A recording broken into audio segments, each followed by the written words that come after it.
Muito bem, olá amigos, sejam bem-vindos a mais um episódio do nosso Conversa com o Reitor. Como vocês já sabem, eu sou José Vicente, reitor da Universidade Zumbi dos Palmares, e estamos nessa antecedência do pleito eleitoral, reconhecendo a importância dessa agenda para todos nós. Nós estamos convidando, estamos recebendo os mais diversos candidatos, sobretudo os candidatos negros, para a gente poder falar um pouco das expectativas, dos desafios e também das agendas e dos planos de governo da hipótese de uma eventual eleição.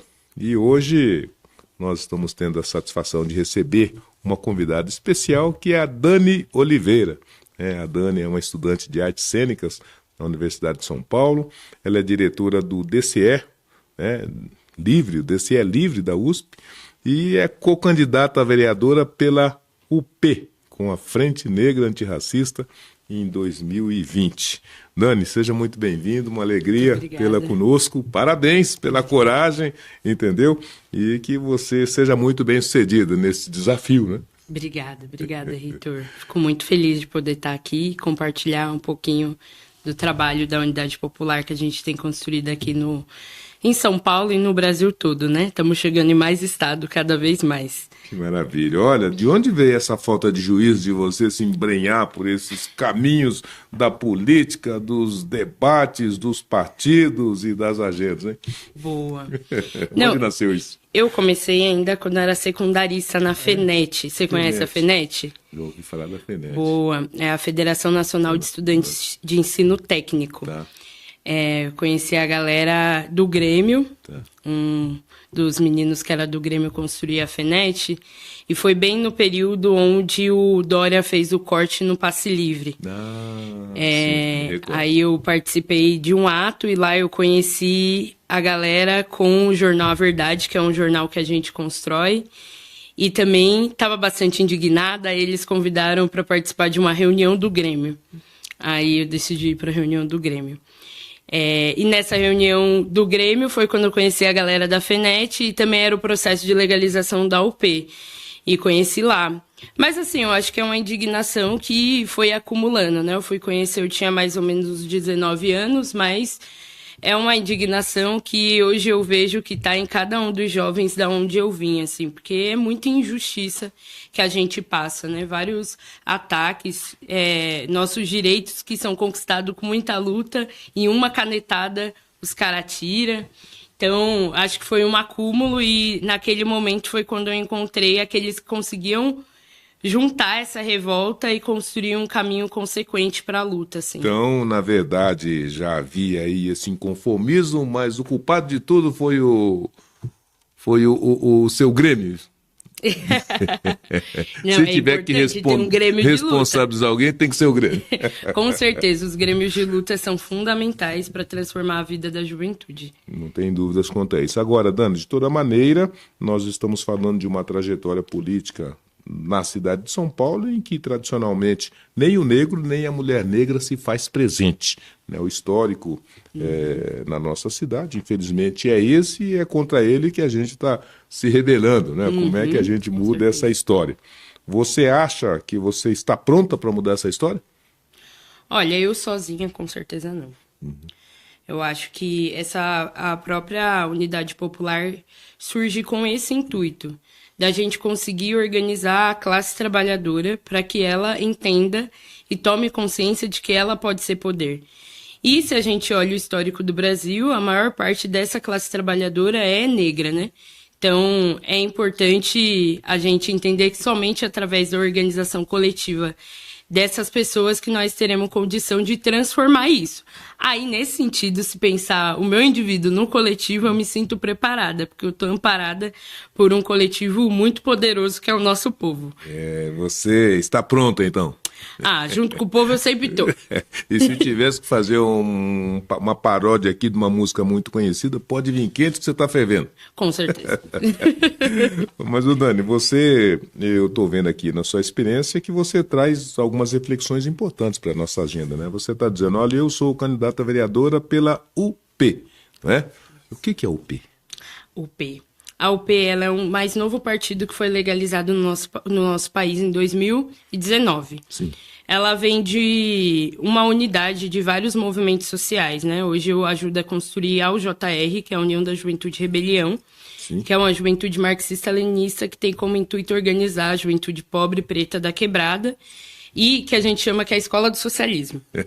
Mas também tem outros movimentos, outras frentes de luta, como o MLB, que é um movimento de luta nos bairros, vilas e favelas, o movimento de mulheres Olga Benário, que constrói ocupações para casa de mulher vítimas de violência, e pelo MLC, que é o movimento Luta de Classes. Então, esses movimentos constroem lutas há mais de 20 anos no nosso país. E em 2013, no início do junho de 2013, né, que foi essa luta onde tomou uma grande proporção da indignação da nossa juventude, do nosso povo, de ver mais uma vez seus direitos sendo tirados, aumento atrás de aumento, e nada em relação ao salário. A gente entendeu a necessidade de poder organizar uma frente que pudesse unificar esses movimentos populares, mas não só ampliar esse debate, que a transformação da realidade só vai vir através da luta e da organização popular, e que os movimentos têm essa experiência. Então, a UP, essa ideia da UP surge ali por meados de 2013 e se segue até 2019, onde a gente consegue finalmente legalizar aí o nosso partido. Tudo bem. Agora, Dani, de toda maneira eu estou vendo que você é uma garota fora da curva para a média dos nossos jovens, sobretudo negros e periféricos. Você é uma estudante, né, de artes cênicas na Universidade de São Paulo. Isso não é para qualquer um, não é? Ainda, infelizmente. E da mesma maneira eu estou vendo que você, não é uma vereadora num partido que tem como presidente um homem negro, não é? Com certeza. E essas duas coisas juntas tira você, não é, de uma situação de razoabilidade, te coloca como uma exceção da exceção. Isso te assusta ou não? Olha, eu gostaria que isso se tornasse o normal. Todos nós estamos trabalhando para E isso. eu acho que é essa luta que a UP faz, assim, porque a gente entende que se a maior parte da nossa classe trabalhadora é negra, esse povo precisa estar no poder e ir trilhando o caminho de construir os rumos do nosso país. Aliás, hoje os movimentos que a gente constrói é encabeçado principalmente por mulheres negras, né? Então, por exemplo, a gente sabe que as lutas no bairro é encabeçada majoritariamente pelas mulheres negras, as mães, porque são elas as primeiras a sentirem esse impacto. De fato, não é tradicional, né? Aliás, para nós, isso é um reflexo da política geral do nosso país, assim, porque é uma distorção da realidade que a gente vive hoje. Se nós queremos construir um país que seja construído pelo seu povo, ele precisa expressar isso através também das políticas que a gente constrói. Então, a gente acha que o movimento da UP hoje ter, em sua maioria, lideranças negras, não é uma escolha, tipo, precisamos ter pessoas negras, mas é um movimento natural das lutas, porque essas são as pessoas que a gente encontra nas lutas populares no dia a dia. Se nós vamos pro bairro, nós vamos encontrar o cara preto lá organizando a galera para poder asfaltar a rua sem asfalto, a mãe organizando as crianças para poder ter creche. São essas pessoas que estão organizando. Mas, Dani, tradicionalmente, historicamente, segundo aí as evidências das pesquisas mais importantes, apesar de se ter um presidente negro do partido, apesar de ser uma candidata a vereadora negra do partido, apesar de esse território periférico ter uma presença majoritária de negros, de mulheres negras, o que a gente viu até aqui é que negro não vota em negro. Você acha que isso ainda se mantém? Você acha que é possível superar essa limitação com um trabalho como é o feito pela UP? A gente acha que sim, mas é necessário fazer um trabalho primeiro de formiguinha, sim, porque é um trabalho de olhar no olho das pessoas, no bairro. Isso toma tempo. Hoje, uma das nossas principais políticas assim de campanha são duas.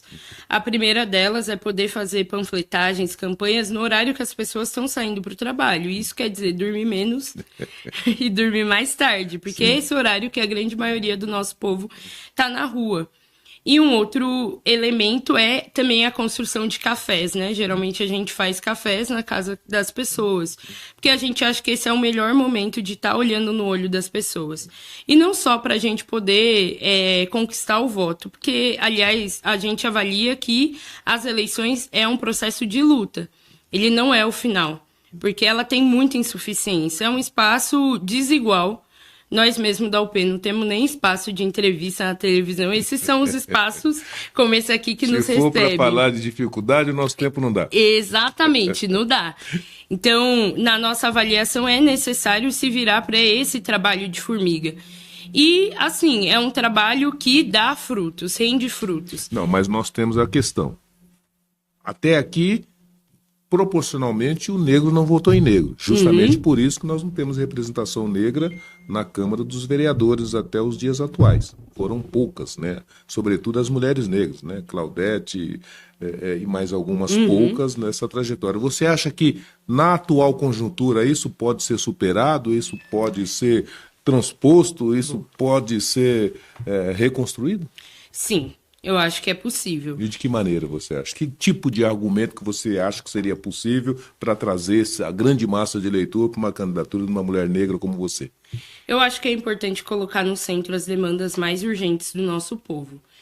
Vou pegar um exemplo, a educação. Hoje aqui em São Paulo nós estamos passando por um processo muito grave da educação, que é esse processo de privatização da educação e militarização das escolas.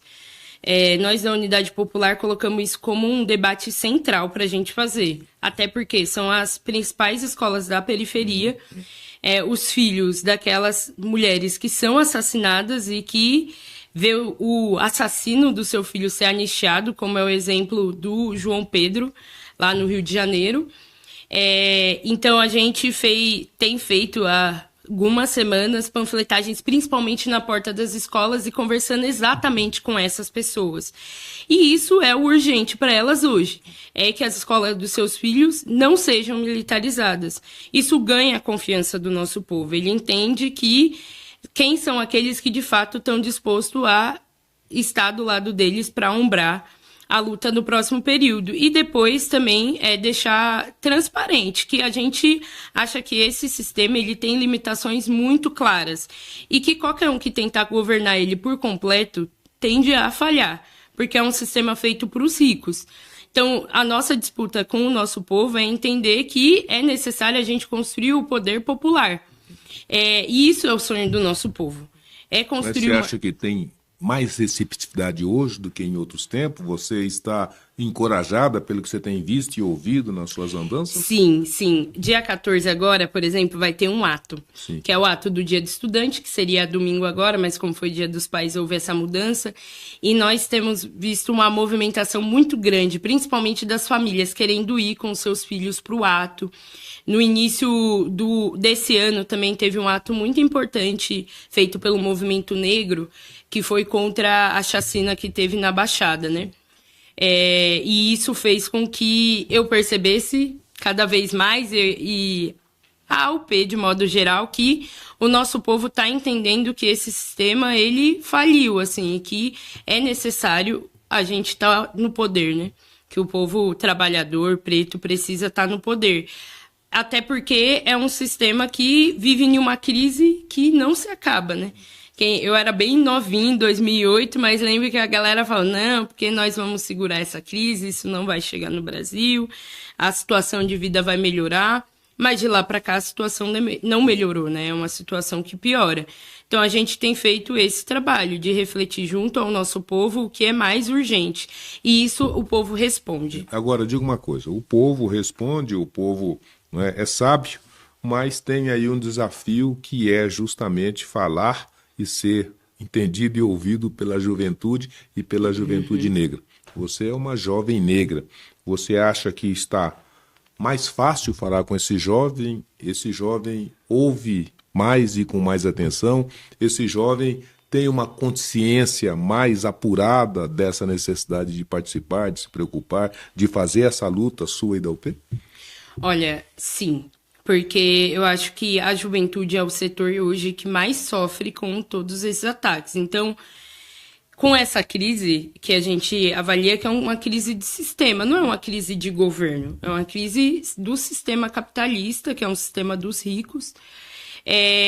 A situação da juventude é a primeira a ficar abalada. Então, a gente tem aí a reforma do novo ensino médio, que, na prática, é uma reforma que não resolve o problema da juventude, que aprofunda a desigualdade entre a escola dos ricos e a escola da juventude pobre. Então, é uma juventude, primeiro, que tem sido cada vez mais desmotivada de estar dentro da escola. O pé de meia, que é uma política lançada pelo presidente Lula, pelo governo do presidente Lula, para ajudar a manutenção de jovens nas escolas, com R$200 por mês e depois um valor mais acrescido no final do ano e uma poupança. Você acredita que contribui para cumprir esses objetivos de trazer o jovem, manter o jovem na escola? Com certeza. Qualquer política de permanência vai, assim, jogar a favor da juventude, assim. Então, nós valorizamos muito essa política, apesar de entender que ela você tem tá limite, dizendo que né? Uma crise sistêmica. Então, Isso. essa política ela vai tem um tampar limite. Sim. Ela tem um limite muito claro, assim. E é isso, ao mesmo tempo que você dá o pé de meia, você aprova a reforma do novo ensino médio. Então, é quase um toma lá da cá, né? Porque Aliás, aí se entrega tivemos com a até mão. recentemente o caso em que se ampliou o valor do pé de meia e na semana seguinte Teve um contingenciou o recurso do pé de meia. Exato. Quer dizer, são essas contradições que, ao final de contas, não conseguem entregar uma política pública de médio e longo prazo. Exato, porque é uma política que é o compromisso do coração de mãe, né? Mas a economia não é uma economia familiar, onde você agrada o filho mais novo e o filho mais velho. É uma política de classes, né? Entre os ricos, e para eles ficarem mais ricos, eles precisam tirar dos pobres. Então, é um interesse inconciliável. Então, por exemplo, você vai precisar fazer vários cortes na educação mesmo, por enquanto que você não for revogado o arcabouço fiscal, que apesar de ter vindo como uma política para fazer uma alteração no teto, é mais uma política que estrangula o orçamento da educação, né? Então, esse ano a gente teve uma grandiosa greve, né, que foi a greve das federais, construída pelos professores, mas principalmente pelos técnicos e servidores, e foi fundamental para conseguir um reajuste mínimo no orçamento, mas ao mesmo tempo, logo depois eles fazem um corte alegando Não tem dinheiro para pagar nem a questão orçamento. do Enfim, arcabouço, né? dificuldades e desafios é que não falta para qualquer candidato e para qualquer político no nosso país, ainda que esteja tomado por boas intenções. Mas eu queria saber de você, Dani, como é que você recebeu e que importância que você dá, por exemplo, para esse acontecimento e essa cena simplesmente fantástica de 3 mulheres negras no pódio de uma Olimpíadas, num espaço em que os negros eram tidos como inaptos para praticar um esporte de elite, um esporte de prestígio. E de repente tem lá 3 mulheres negras, pelo menos uma delas, mulher negra da periferia, aqui da Zona Leste de Guarulhos, né, que foi, viu, venceu e chegou no pódio. Como é que você enxerga isso e como é que isso conversa com essa esperança e com essa expectativa sua de que os jovens negros e periféricos podem, ao final de contas, ter estímulo e ter entusiasmo para votar numa candidatura como a sua? Olha, é sensacional para nós vermos aquele pódio, sim. E ele poderia ser um pódio mais frequente, principalmente com as nossas jovens negras brasileiras, se nós tivéssemos um país que pudesse investir mais em esporte. Porque esse próprio projeto aí das escolas cívico-militar que vai tirar um dinheiro público gigantesco, porque hoje os policiais vão receber muito mais do que os professores. Se nós investíssemos esse dinheiro, por exemplo, em construção de mais escola, se construísse mais espaços de formações de lazer, de esporte, porque hoje na periferia isso não tem, é muito escasso, né? Eu lembro que no ano que o Dória foi prefeito, que ele fez esse corte, também fiquei bastante revoltada nesse período, porque teve o corte no orçamento da cultura. E existe 2 projetos na periferia que a juventude usa muito, que é o Vai e o Piá, que são iniciativas para a juventude ingressar na cultura. E com esse corte que o Dória fez na cultura, automaticamente o primeiro programa que foi cortado foi o PI vocacional. E isso acontece também na área do esporte. São as primeiras áreas nas periferias que são cortadas. Então, apesar de ter sido muito feliz, eu até assisti na aula. Minha professora parou a aula pra gente assistir essa final. E foi muito feliz poder ver a Rebeca subindo no pódio. Mas a gente precisa refletir que nós precisamos de mais Rebecas, né? Precisamos de Rebecas na política também? Com certeza, mas com consequência, né? Porque nós também não podemos votar em qualquer pessoa, porque nós temos aí o Holliday, né? Um exemplo de pessoa que não representa o desejo dessa juventude da periferia, né? O desejo dos grandes empresários. Então, apesar de achar que precisamos ter pessoas negras na política, mulheres negras na política, no esporte, precisam ser essas pessoas que têm um compromisso com a sua classe, né? Não que rompa o compromisso da sua classe para poder garantir os seus próprios interesses. Né? E o que você diria para aquelas pessoas que estão nos ouvindo agora, para que elas tivessem bastante estímulo e disposição de votar em você? O microfone é seu. Meu Deus. Tá. Tem que... Então, vou olhar aqui para a câmera. Primeiro de tudo, eu queria convidar a juventude para organizar a sua revolta.